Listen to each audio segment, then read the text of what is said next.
get started now. So it is now 5 p.m. So we will now begin our regularly scheduled board meeting for today, Tuesday, July 14th, 2026, 5 p.m.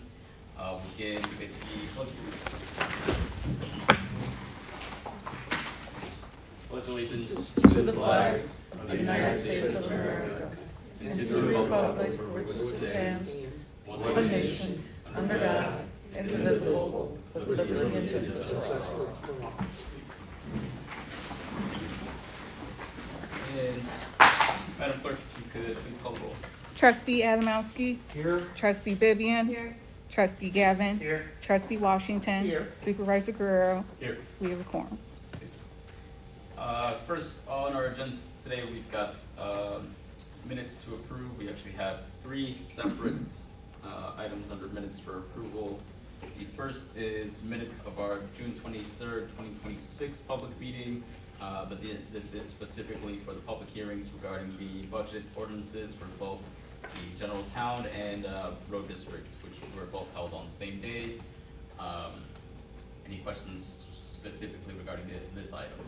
If there's no questions, I'd ask for a motion and a second to approve the minutes of the June 23rd, 2026 public hearings for the general town and road district budget appropriations. Second. It's been motion and second, Madam Clerk. Trustee Gavin. Aye. Trustee Washington. Aye. Trustee Adamowski. Aye. Trustee Vivian. Aye. Supervisor Guerrero. Aye. Motion carried. Our next item is just approval of minutes for the same dates, June 23rd, but this is for the regular town board meeting. Everything else that was listed on the agenda, as normally we would approve. So is there a motion and a second to approve the minutes of the regular town board meeting, June 23rd, 2026? So moved. Second. Madam Clerk? Trustee Vivian. Aye. Trustee Gavin. Aye. Trustee Adamowski. Aye. Trustee Washington. Aye. Supervisor Guerrero. Aye. Motion carried. And finally, we did have closed session on that day as well, so we would also ask for a motion and a second to approve the closed session minutes of our regular town board meeting held on June 23rd, 2026. So moved. Second. Okay, Madam Clerk? Trustee Washington. Aye. Trustee Gavin. Aye. Trustee Adamowski. Aye. Trustee Vivian. Aye. Supervisor Guerrero. Aye. Motion carried. Okay, that brings us to public comments.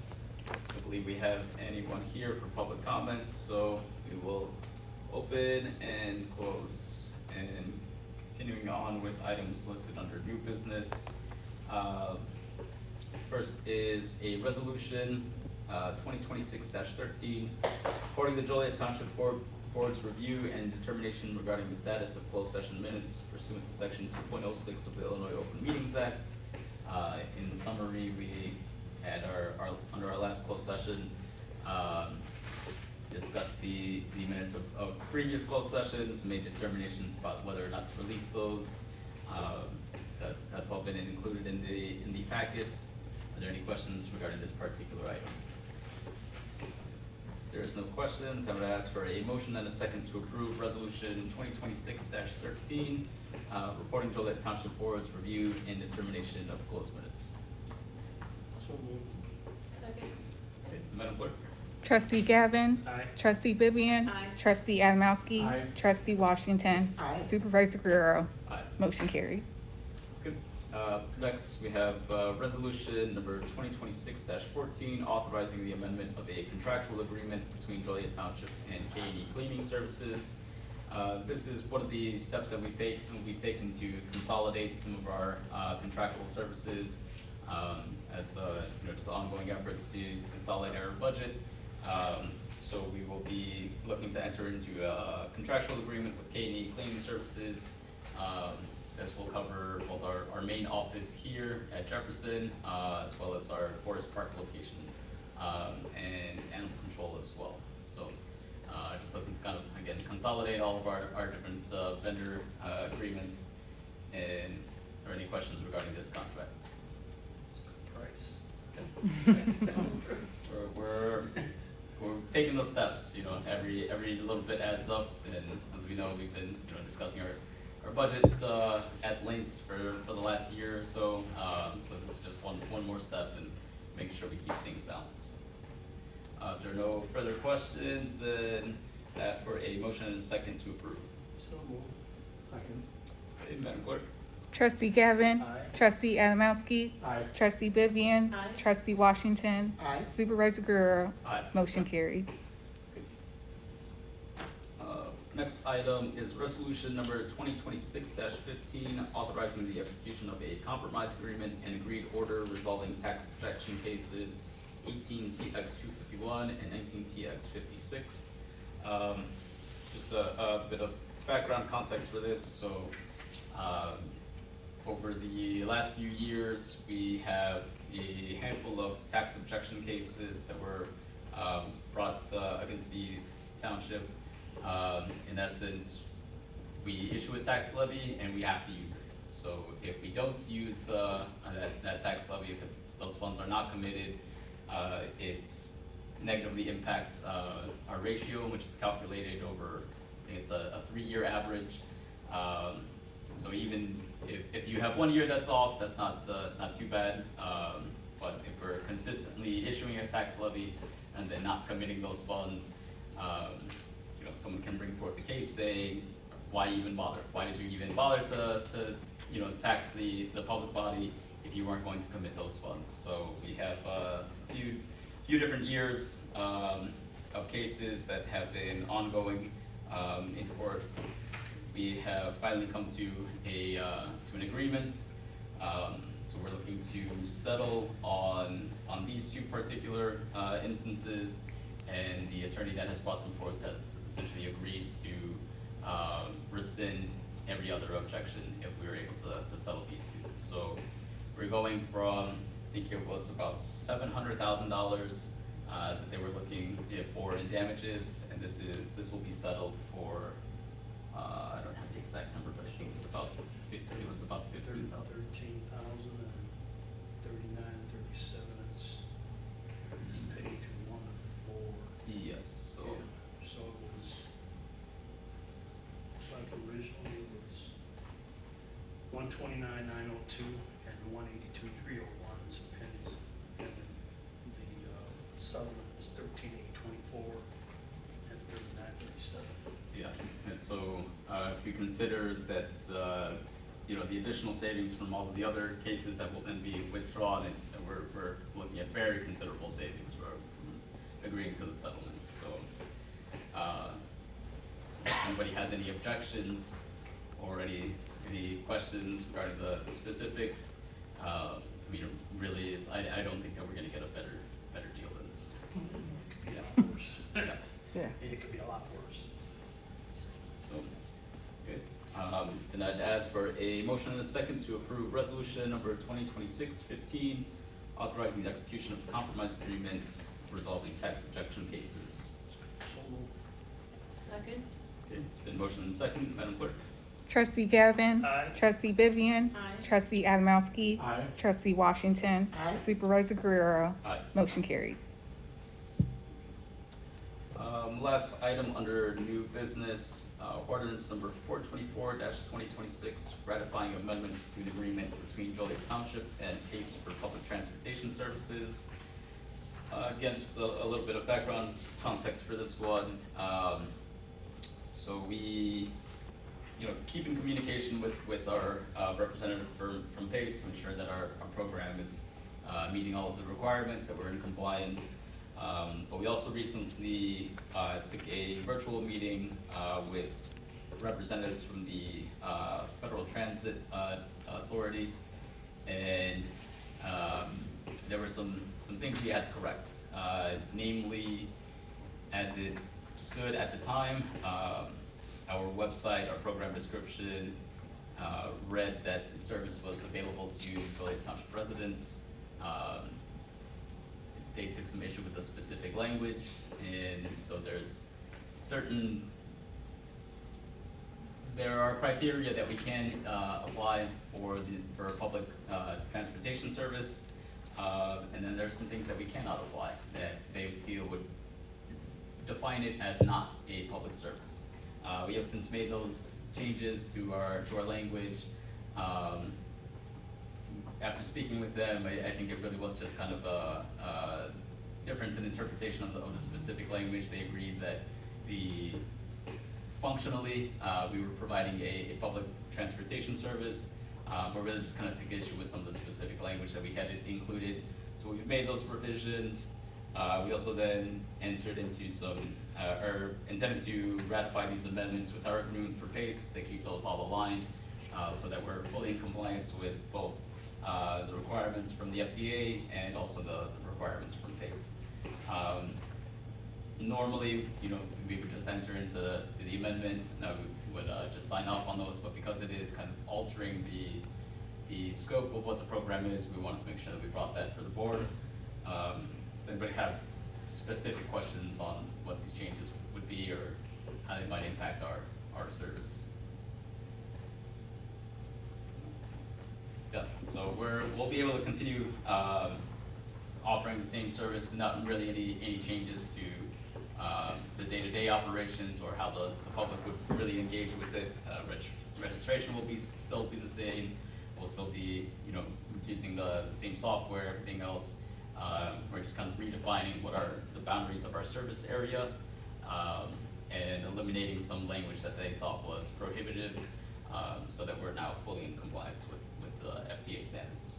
So, if there are no other questions, then I'd ask for a motion and a second to adopt ordinance number 424, 2026, amendments to our agreement with PACE for public transportation service. So moved. Second. It's been a motion and a second, Madam Clerk. Trustee Adamowski. Aye. Trustee Gavin. Aye. Trustee Vivian. Aye. Trustee Washington. Aye. Supervisor Guerrero. Aye. Motion carried. That concludes new business. We'll now enter into our section for reports. Mr. Haro could not be here with us right now. He is diligently working. The man cannot stop. He's off to his second job. But he did provide a written report for us. So in the month of June, the Joliet Township Transportation Service completed a total of 526 trips. This includes 54 trips for seniors, 36 for the Salvation Army and the YMCA, 364 for family guidance, which is typically the bulk of our trips, 48 for the Will Gurney Medical Clinic, 14 for Joshua Arms Senior Residence, 4 trips for Friends and Family, which is veteran housing, and 6 trips for behavioral health. So again, we're really continuing on with good numbers for our transportation service, and with these amendments that we just approved recently, we'll be able to continue to do so. Next, we'll call Patricia Vinziato, our General Assistance Director.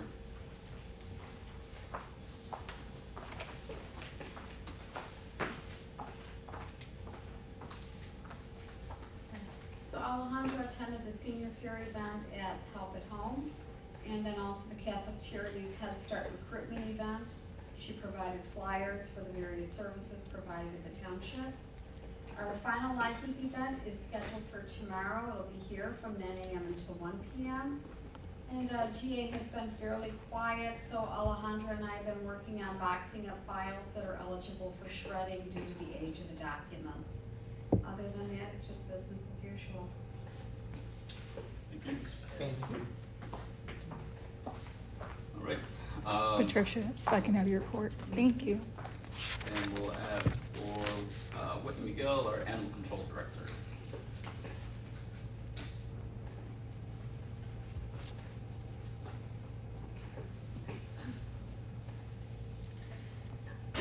June was a busy month for our animal control department with a significant increase in calls related to the extreme heat experienced throughout the area.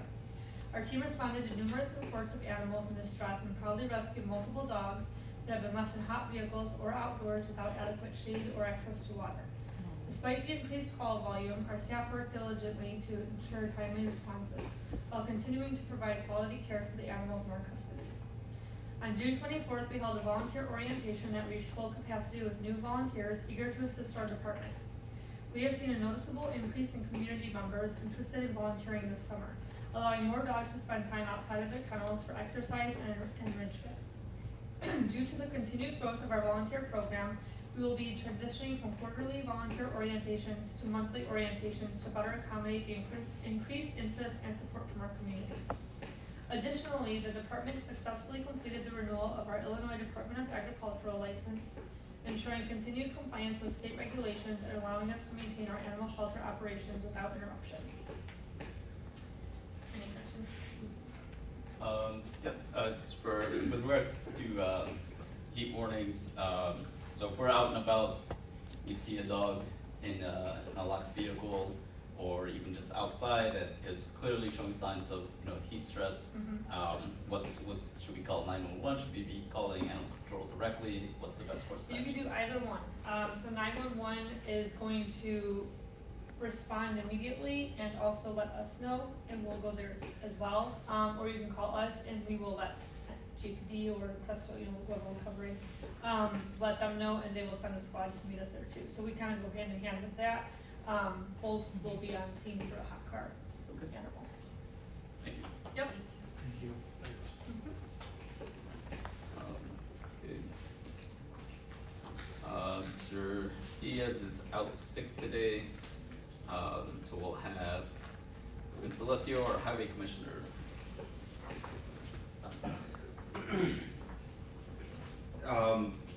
Mostly what we've been doing lately has been responding overtime with the tree cleanup and everything from the storm, so we're still cleaning up around all the stuff that left the residents. They bring it to the front, we take care of it.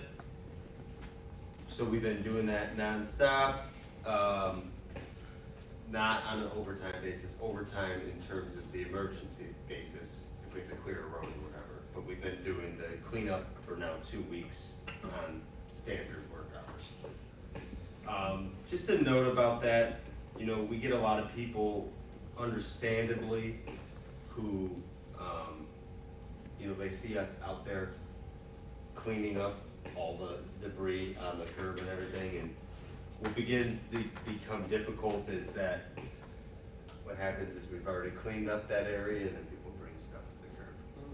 So, generally we'll do it one time through and we'll make sure everything's clear and we kind of mark off where we've been. We obviously are a bit lenient on that, but we're about to wrap it up probably either today or tomorrow. So whatever we have done is done. For the public, if anybody's watching this, that's the case. So I just want you guys to know that, but like I said, we try to help out as much as we can. We're not trying to straddle anybody with something they can't handle.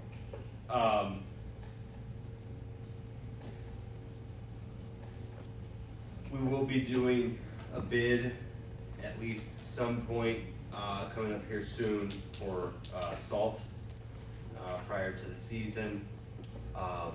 Additionally, we've had, we are gonna probably, before the season ends, we're gonna be paving some roads. We'll see what actually comes of that. Talking to the contractors, they're all very busy, so there's a lot of road work out there, so we'll see what actually comes in terms of the ability to get it finished before the year, but we're hoping that that'll happen. So, other than that, like I said, it's been hot for the guys. We've been out working hard. Some of the days, if you guys ever know, we've been starting earlier and then leaving earlier on their normal work schedule, but staying out of the heat. There's also extenuating circumstances with over by Love Truck Stop that will be trying to manipulate where some of their straight time's going because we can't service it during busy work hours. So we'll be trying to do it on like a Saturday or Sunday morning or something like that. Again, outside of normal work hours, but generally on straight time. So there has been some minor adjustments just to their regular work day. It's not like a permanent or whatever, but I just kind of want you guys to be aware of that. So like, if it's ever like, well, what's going on with their work day? It's because we're trying to provide as much service as we can, but also keep our guys out of that midday or late afternoon heat if we can. So just kind of want to make you aware. Can you give us a really quick explanation on So with all of the inclement weather we've had, storms, what you do and what you don't do in regards to cleanup.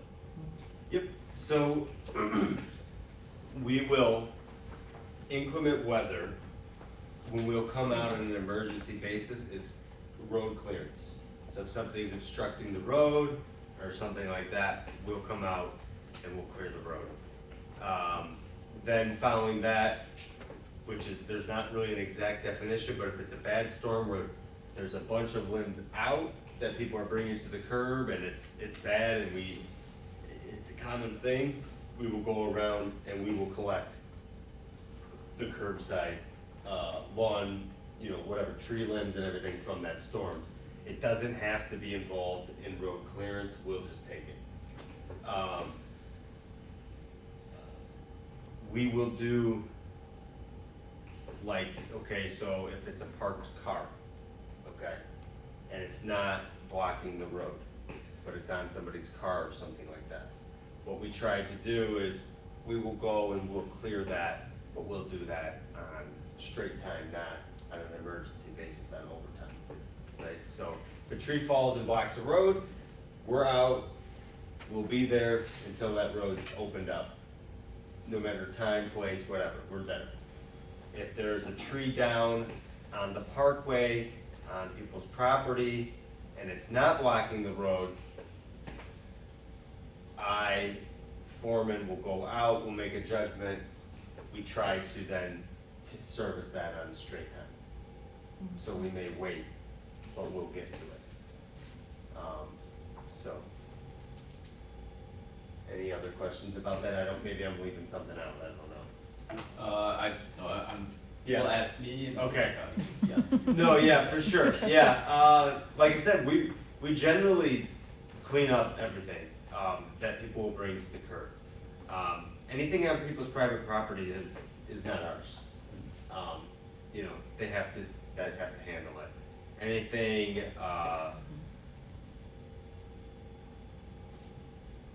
really, anything outside of road clearance that we're doing, as far as we're concerned, generally is a service to the community, which is in addition to what our obligation is as a road district, right? So if we're not clearing the road, but we're cleaning up branches, we're not required to do that. We're doing that because it's the right thing to do, it provides good service, we wanna do it, we have the ability to do it, we're gonna do it. But if road clearance is our main obligation, so. Any other questions for Vince? Just thanks. Oh, yeah, well, it's Bad. bad, and then I'm sure everybody, whatever, this is probably not relevant, but the only thing I've been telling the guys is to wear long sleeves and wear bug spray because the ticks are so bad this year too. And I've been really trying to talk to the guys about that because when they're out there doing it, it's swampy, those trees are big, and that's where they live. So I've just been trying to, make sure they're safe with that too, so. Alright, thank you guys. Thank you. Thank you.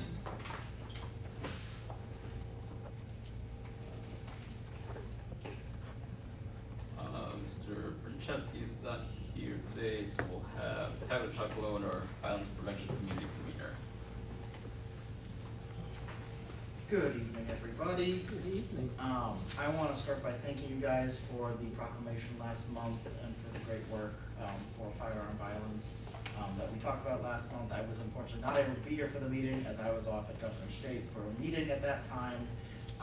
But I know I heard it went really well and wanted to thank you guys for your commitment to this issue.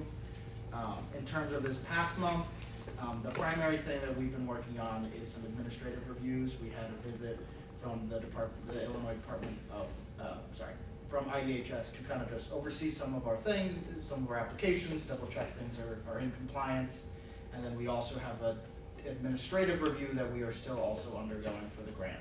So getting those documentations together has really been most of July, and it's basically 1 or 2 meetings a week on it, has been much of what we've been going on.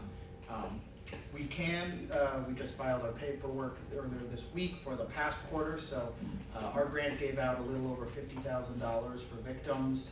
of firearm violence throughout the largely Collier County area is what we oversee to simplify it.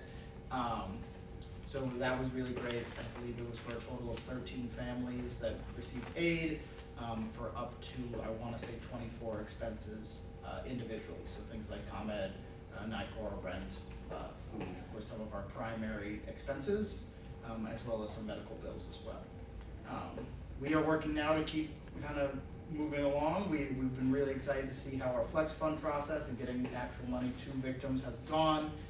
Now it's about trying to focus here in Joliet in the coming months in what our nonprofits and community partners here believe we can advocate for to help kind of keep our crime rates low and protect victims in Illinois. So that's kind of going to be our next few months that you'll hear reports from me talking about our community safety plan for the Joliet area. Any questions? Of course. What is the process, or how do the victims get in touch with us? How's that? Yeah, by the grant and the way that this is structured, we are not allowed to be the primary talking point between a victim and services. So if there is a shooting in Joliet or something like that, I can't really go to the scene and try to intervene or help in that moment by the rules. For this local area, they have to get in contact with Illinois Youth and Family Services. Illinois Youth and Family Services will work with the victim in order to get a lot of paperwork that they need to get together and an application together. They will then send that application to our office, and that's when I get involved in making sure that the paperwork is needed as the state requires, and then we get the funds to the we do not give funds directly to the victims. We give it to whatever business or group they are needing to pay, landlord or whatever expense they are needed. We go directly to the supplier rather than to the victim. But that's generally the process. We oversee a number of regions in the Collier counties. Each of those regions has their own version of Illinois Youth and Family Services or whatever organization the grant has designated. So we receive applications from those organizations, and then we process and get the money out.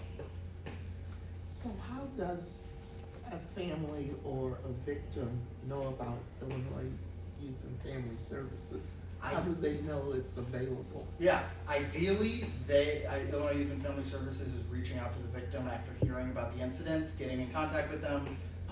Part of the grant is that they are needing to get services from the organization, so they can't just go to Youth and Family Services asking for money. They also need to be showing that they are working to either deal with the trauma of the situation or get help from Youth and Family Services in some way. So ideally, Illinois Youth and Family Services is proactive, is reaching out when they hear about these instances. In addition, Tiana and myself keep track, and we have communications with JPD to hear about problems that occur, and sometimes if we don't feel there's been a quick response, we'll flag it for Illinois Youth and Family Services that, hey, did you know that this occurred? Are you in contact? And kind of follow up. We're just limited in that I really am not allowed to reach out to the family myself. So it's kind of encouraging Illinois Youth and Family Services to do their part of the partnership. Sorry? There are 200 some Florida. Yes, yeah. I was gonna say, I don't know the number, but I know it's over there on there. I know Yeah, I was that. just It's our wondering, old building. because without being in this meeting, or Yeah. these meetings, I wouldn't know anything about this. No, 100%. So I'm just wondering if a family, if something occurs, how do they know to even, and you're saying that they will reach out to the family, but Yeah. what if the family needs to reach out to someone? Yeah. How do they even know that this service is available? That can often be the difficulty, 100%. I know we had someone that came to the township a few weeks, I want to say, ago, asking about this program, and we had to redirect them to Youth and Family Services. So the ideal scenario is that hearing about these instances through whatever police scanners, news and whatnot, that people are just proactively reaching out.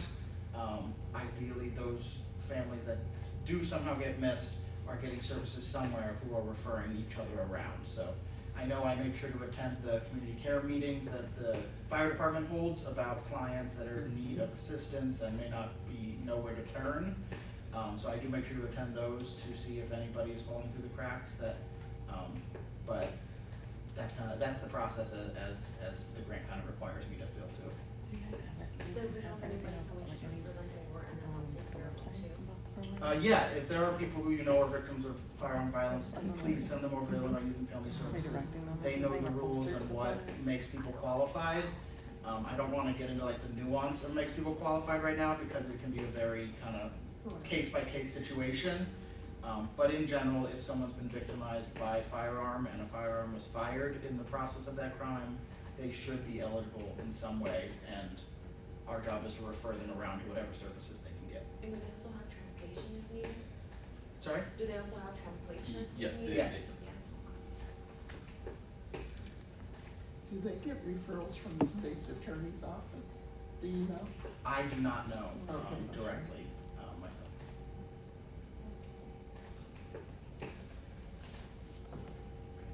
Anything else? You got it? Thanks. Thank you. Tyler. And up next, we'll hear from our senior liaison, Mr. Jeff Wallace. This is really a short report. I talked to 3 residents. One had some questions about her assessment. Somehow she qualified for the low income, then her husband passed or something, and she got somebody moved her up, so I said, I told her to call Jim. Another resident called, never left a message. We've been playing phone tag, we never got connected. The last resident called me about senior groups. And while I was talking to him, I knew right away that I thought of 2 good ones for him. But I didn't have the contact information, so I called Anna. She gave me the information. I called him back, gave it to him. I thought he was pretty happy. Make sure, we do have one more meeting, but the steak fry, next month, August 19th, St. Joe's Park at 12 o'clock. There's no official meeting, it's just a get together. Bring your own plate and knives and stuff, and what do you call it, a doggy box in case you can't eat all your steak. But, other than that, I'm just socializing with the socialites. It's just a lot of fun being with all these groups, so it's my pleasure to represent you guys. And anytime you ever got any questions, just give me a call, all right? Jeff, what's the time on the steak fry? Jeff? The steak fry? What time is it? What time is the steak fry on August 19th? The steak fry is August 19th, St. Joe's Park, At what time? 12 o'clock. 12, okay. Thank you. Thanks, Jeff.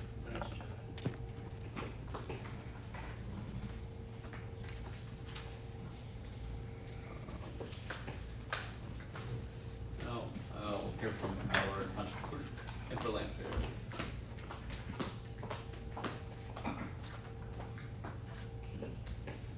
So June was busy with FOIA requests. We received an influx of them. Also, I completed my FOIA training again, since I have to do that every year, being a FOIA officer. And I followed up with the state archival office on the status of our application. It was submitted in January, but it still needs to be reviewed, so we're just waiting on that.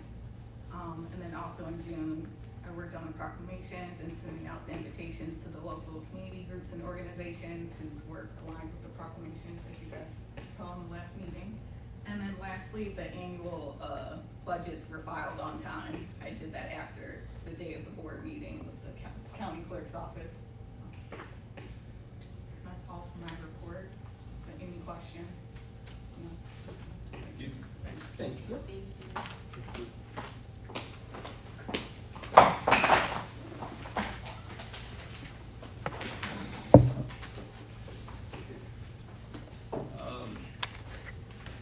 So very quickly, it's, we had our June meeting a little bit later in the month, so there hasn't been too much time, not too much that's happened since. Last night I did attend the Forest Park Neighborhood Association meeting. We heard from the both police officers and the fire department gave kind of an update on activity in the area. I came in, spoke to them a little bit about what the township is doing overall, and of course, kind of answered some questions about interest and activity happening at the community center. Once the neighborhood meeting concluded, a few of the residents came with me. I invited them inside to kind of see the space for themselves, see the renovations to the food pantry portion, and then talked a little bit about what our prospective plans might be for the remainder of the building. Since then, I think that was about it in terms of kind of public meetings and community engagement. I do want to just take a moment to recognize a few people from our team, and we're hoping for Jesse to have a quick recovery. So we know he's going through a surgery. He's expected to recover pretty well and be able to rejoin us shortly. We all just want to keep him in mind and hope he has a quick recovery.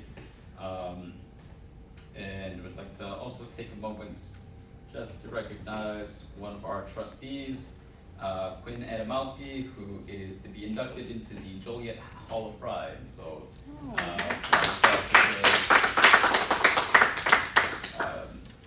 had said it plenty of times before that Quinn's been on just about every committee I can think of in town, and there's really nothing that happens in the city that he isn't familiar with and has some knowledge and insight about. So, congratulations again to Quinn.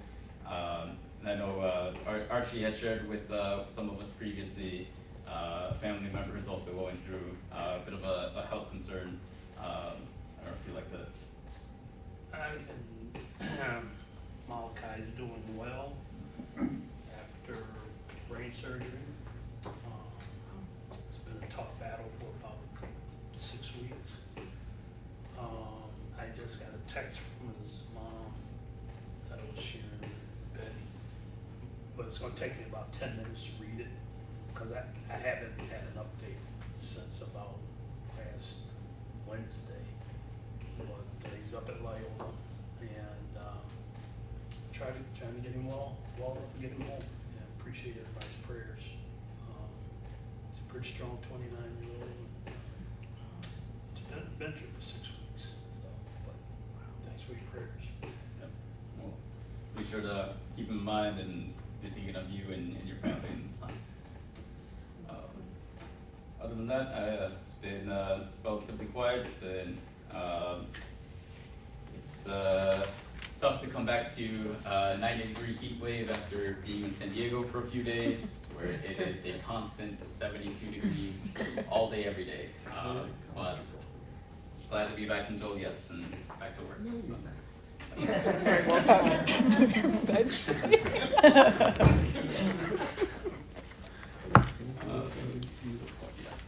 Very nice. Got to see some hit the beach, saw sea lions and all of that. Yeah, it's nice. Okay, we'll continue on. We've got a few more items on our agenda here. This is for our financial statements for the past month. First is approval of receipts. So we do have quite a bit coming in that came in June. $2,5,302.26. If anybody's curious as to why it's so high this month, we've got just over $1 million that came in our for our distribution for real estate tax. So the county issues that tax and then disperses it to us in several installments. So we're finally kind of seeing that money come in for the year. So for the month of June, $2,5,302.26 that came in. Is there a motion and a second for approval of receipts? So moved. Second. Madam Clerk? Trustee Gavin. Aye. Trustee Adamowski. Aye. Trustee Vivian. Aye. Trustee Washington. Aye. Supervisor Guerrero. Aye. Motion carried. Okay, we'll continue on with expenditures and bills for each fund. First is general town with expenditures totaling $414,584.38. We get a motion and a second. So moved. Second. Okay, Madam Clerk? Trustee Gavin. Aye. Trustee Washington. Aye. Trustee Adamowski. Aye. Trustee Vivian. Aye. Supervisor Guerrero. Aye. Motion carried. Okay. Our capital fund, had expenditures totaling $13,222.20. Is there a motion and second to approve? So moved. Second? Okay, Madam Clerk? Trustee Gavin. Aye. Trustee Vivian. Aye. Trustee Adamowski. Aye. Trustee Washington. Aye. Supervisor Guerrero. Aye. Motion carried. Thank you. General assistance, total expenditures for $13,011.36. Is there a motion and a second? So moved. Second? It's a motion by trustee Gavin, say second by trustee Vivian. Okay. Madam Clerk? Trustee Gavin. Aye. Trustee Vivian. Aye. Trustee Adamowski. Aye. Trustee Washington. Aye. Supervisor Guerrero. Aye. Motion carried. Okay. Our road and bridge fund, had expenditures totaling $162,639.42. Is there a motion and a second to approve? So moved. Second. Okay, Madam Clerk? Trustee Washington. Aye. Trustee Gavin. Aye. Trustee Adamowski. Aye. Trustee Vivian. Aye. Supervisor Guerrero. Aye. Motion carried. Thank you. Finally, our animal control fund has $70,950.13 in expenditures. Is there a motion and a second to approve? So moved. Second. Okay, Madam Clerk? Trustee Gavin. Aye. Trustee Adamowski. Aye. Trustee Vivian. Aye. Trustee Washington. Aye. Supervisor Guerrero. Aye. Motion carried. And finally, our senior fund with $118 in expenses. Is there a motion and a second to approve? So moved. Second. Okay, Madam Clerk? Trustee Washington. Aye. Trustee Gavin. Aye. Trustee Adamowski. Aye. Trustee Vivian. Aye. Supervisor Guerrero. Aye. Motion carried. Okay, and that would conclude, all of new business and, financial statements for approval. We do have a closed session, for this agenda. So we'll ask to, very shortly call a vote to enter closed session, after which we'll return. The only item that would be left upon, returning would be a vote to adjourn. So for our audience, there's, really not much left to stick around for. If everybody would like to, you guys are free to go. We'll entertain. Have a good evening, everybody. See you next time. So we're not gonna. Tyler? Tyler? But we'll have a motion to enter closed session, we'll return, and then we'll have a motion to adjourn at the end. Okay, we're not gonna do Congress meeting and, Can we do that? I didn't hear what you said, trustee? you make a motion to go into closed session, and at the conclusion of closed session, the meeting would be adjourned. No, you have to come back into open session and then close it. Okay. So we'll I'll make a motion to go into closed session for appointment, compensation, discipline, performance, or dismissal of specific employees. Second. There's been a motion and a second, Madam Clerk? Trustee Adamowski. Aye. Trustee Washington. Aye. Trustee Vivian. Aye. Trustee Gavin. Aye. Supervisor Guerrero. Aye. Motion carried. Thank you. So we're returning from closed session into public session. For today's board meeting, the time is now 6:23 PM.